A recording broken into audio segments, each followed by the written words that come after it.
വിശ്വാസമൊക്കെ എന്തെങ്കിലും ആയിക്കോട്ടെ, പക്ഷെ ഇതൊക്കെ കുറച്ച് ഓവറല്ലേ?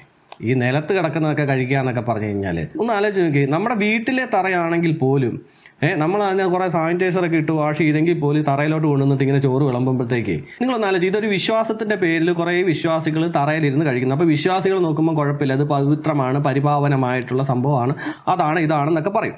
അതേസമയം ഏതെങ്കിലും ഒരേ ഒരു വ്യക്തി ഒരു റെയിൽവേ സ്റ്റേഷനിലോ അല്ലെങ്കിൽ ബസ് സ്റ്റാൻഡിലോ ഇരുന്നുകൊണ്ട് ഒറ്റയ്ക്കിരുന്നുകൊണ്ട്, അതായത് മാനസികമായിട്ട് പ്രശ്നമുള്ള ഒരു വ്യക്തി ഇതുപോലെ ചെയ്യുവാണെന്നുണ്ടെങ്കിൽ നിങ്ങൾ എന്തായിരിക്കും അവരെ വിളിക്കുക? ശരിക്കും പറഞ്ഞാൽ വിശ്വാസികളോട് ഇതൊന്നും പറഞ്ഞിട്ട് കാര്യമില്ല, പ്രത്യേകിച്ച് അന്ധമായിട്ടുള്ള വിശ്വാസമുള്ള ആൾക്കാരോട്. കാരണം അതിനകത്ത് നിൽക്കുന്നിടത്തോളം കാലം അവർക്ക് ഭയങ്കരമാണ്. അതെന്ന് വെച്ചാൽ അവരതിനെ ന്യായീകരിച്ചുകൊണ്ടേ ഇരിക്കും. അതേസമയം ഇതിൻ്റെ അകത്ത് നമ്മൾ വെളിയിലോട്ട് ഇറങ്ങി കഴിയുമ്പോഴത്തേക്കാണ് നമ്മുടെ ചിന്താഗതി മാറുന്നത്. ഞാൻ ഈ പറഞ്ഞ പോലെ പൂജയും വഴിപാടും ഒക്കെ ആണെന്ന് പറഞ്ഞാലും, ഹോമങ്ങളാണെന്ന് പറഞ്ഞാലും, എന്തൊക്കെയാണെന്ന് പറഞ്ഞാലും, ഇത് ഒറ്റയ്ക്കൊരു മനുഷ്യൻ ഈ പറഞ്ഞ പോലെ ഒരു റെയിൽവേ സ്റ്റേഷനിലോ ബസ് സ്റ്റാൻഡിലോ ഇരുന്നുകൊണ്ട് ചെയ്ത് കഴിഞ്ഞാൽ നിങ്ങൾ അവനെ എന്ത് വിളിക്കും? ഒരു കല്ലെടുത്ത് വെച്ചിട്ട് അവൻ അതിൻ്റെ മണ്ടയിലോട്ട് കുറേ പുഷ്പങ്ങളും മറ്റുമൊക്കെ ഇട്ടിട്ട്, നമ്മൾ പീക്ക എന്ന് പറഞ്ഞ സിനിമയിൽ കണ്ടിട്ടുണ്ടല്ലോ ഒരു സീൻ, മുറുക്കാൻ്റെ ഏതാണ്ട് എടുത്ത് വെച്ചിട്ട് ഇങ്ങനെ തേച്ച് വിടുമ്പോഴത്തേക്കും ആൾക്കാർ കൊണ്ട് പൈസ ഇടുന്നത് എന്ന് പറഞ്ഞാൽ ഒരു മനുഷ്യൻ ഒറ്റയ്ക്ക് ഇരുന്നുകൊണ്ട് ഇത് ചെയ്യുമ്പോഴത്തേക്കും അവനെ നിങ്ങൾ മറ്റൊരു പേരാണ് വിളിക്കുന്നത്. ഇനി ഇത് കണ്ടില്ല, മറ്റൊരു വിശ്വാസം, കാലയിൽ ആണിരോഗം മാറാനാണെന്നാണ് പറയുന്നത്. ആണിരോഗം മാറാനായിട്ട് ഈ പപ്പടം ചവിട്ടി പൊട്ടിച്ച് കഴിയുമ്പോഴത്തേക്കും ആണിരോഗം മാറും പോലും. ഒന്ന് ആലോചിച്ച് നോക്കിയേ, ഇതൊക്കെ കുറച്ച് ഓവറല്ലേ? ഒരു ക്ഷേത്രമായിട്ട് ബന്ധപ്പെട്ട് അതാ ഞാൻ ചോദിക്കും, ഇതൊക്കെ എന്ന് വന്ന് എപ്പോൾ വന്നു? എന്നിട്ട് ഇവരിതെല്ലാം മാറി എന്നിട്ട് അങ്ങോട്ട് നോക്കി എന്നിട്ട് കൃപാസനത്തെ മറ്റുമൊക്കെ കുറ്റം പറയും. കണ്ടോ അവർ അത്ഭുത രോഗശാന്തി കണ്ടോ, അവർ കൃപാസനം പത്രം അവിടെ വെച്ചു ഇവിടെ വെച്ചു, എണ്ണ തേച്ച് കഴിഞ്ഞപ്പോഴത്തേക്ക് ഇതായെന്നൊക്കെ കളിയാക്കുകയും ചെയ്യും. എന്നിട്ട് ഇവർ കാണിക്കുന്നത് എന്താ? ഇതൊക്കെയാണ്. ഇതിപ്പോൾ ഞാൻ പറയുമ്പോൾ ഞങ്ങൾ ആരും അങ്ങോട്ടും പറയാറൊന്നുമില്ല, ഞങ്ങൾ എല്ലാ മതവിശ്വാസത്തെയും ഞങ്ങൾ ഒരുപോലെയാണ്, ദൈവം എല്ലാം ഒന്നാണ്, അതൊക്കെ അങ്ങോട്ട് കൈവച്ചാൽ മതി.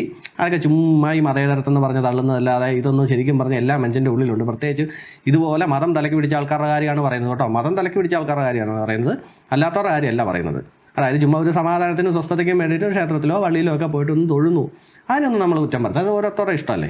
ഈ പറഞ്ഞ പോലെ ഈ ചിലർക്ക് ബാറിൽ പോയിട്ട് രണ്ടെണ്ണം അടിക്കുമ്പോഴായിരിക്കും, ചിലർക്ക് സിനിമ കാണുമ്പോഴായിരിക്കും, ചിലർക്ക് കൂട്ടുകാരുടെ കൂടത്തിൽ പുറത്ത് പോയിട്ട് ചായ കുടിക്കുമ്പോഴത്തേക്കായിരിക്കും സ്വസ്ഥതയും സമാധാനം കിട്ടുന്നത്. അതൊക്കെ അവരുടെയൊക്കെ വിശ്വാസം. പക്ഷേ ഇങ്ങനെയുള്ള ഈ അന്ധവിശ്വാസം ഉണ്ടല്ലോ, ഇത് തലയ്ക്ക് പിടിച്ച ആൾക്കാരുടെ കാര്യം മാത്രമാണ് ഞാൻ പറയുന്നത്. ഈ വിശ്വാസികളെ സംബന്ധിച്ച് ഇവരുടെ എല്ലാം ചികിത്സയും കാര്യങ്ങളൊക്കെ ഒരു സൈഡിൽ കൂടെ നടക്കും, വിശ്വാസവും കാര്യങ്ങളും പൂജയും വഴിപാടും മറു സൈഡിൽ കൂടെ നടക്കും. അതിനുശേഷം ഇത് എപ്പോഴെങ്കിലും ഈ സാധനം ഫലിക്കും, ചികിത്സ ഫലിക്കും. അതിൻ്റെ ഗുണഭോക്താവ് ആരായിരിക്കും എന്നറിയോ? അത് ദൈവമായിരിക്കും. ഇതെല്ലാം ദൈവത്തിൻ്റെ അനുഗ്രഹമാണെന്ന് പറയും. അതേസമയം അപ്പുറത്തപ്പം ശാസ്ത്രം, ഇപ്പോൾ ഈ ഒരു ഉദാഹരണം പറയുവാണെങ്കിൽ കുഞ്ഞുങ്ങളുണ്ടാകാത്തവർക്ക് അവരാദ്യം പോയിട്ട് IUI ചെയ്യും, ഏറ്റില്ല, വീണ്ടും പോയി ചെയ്യും, ഏറ്റില്ല, പിന്നെ ഈ ഹോർമോൺ ചികിത്സകൾ മറ്റും, പിന്നെ ലാസ്റ്റ് സ്റ്റെപ്പായിട്ട് അവൻ പോയി IVF ചെയ്യും, അതായത് ടെസ്റ്റ് ട്യൂബ് ശിശു.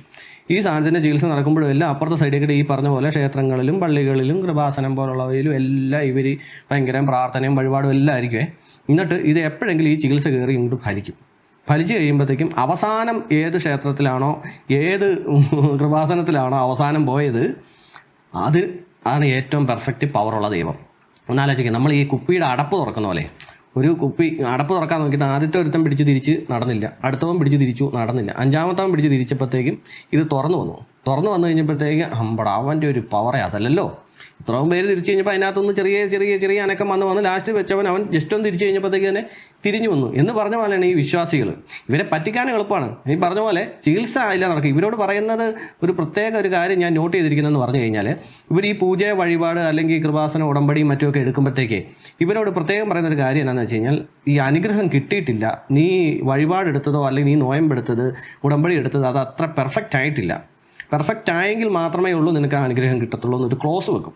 അതെന്തിനാന്ന് വെച്ച് കഴിഞ്ഞാൽ, ഇത് എപ്പോഴെങ്കിലും ഈ സാധനം കത്തിക്കഴിയുമ്പോഴത്തേക്ക് കേട്ടോ, ഇപ്പോഴാണ് നീ ദൈവത്തിലോട്ട് അടുത്തത്, നിന്റെ ഉടമ്പടിയും കാര്യങ്ങളും ഒക്കെ ഇപ്പോഴാണ് കറക്റ്റായെന്ന് പറയും.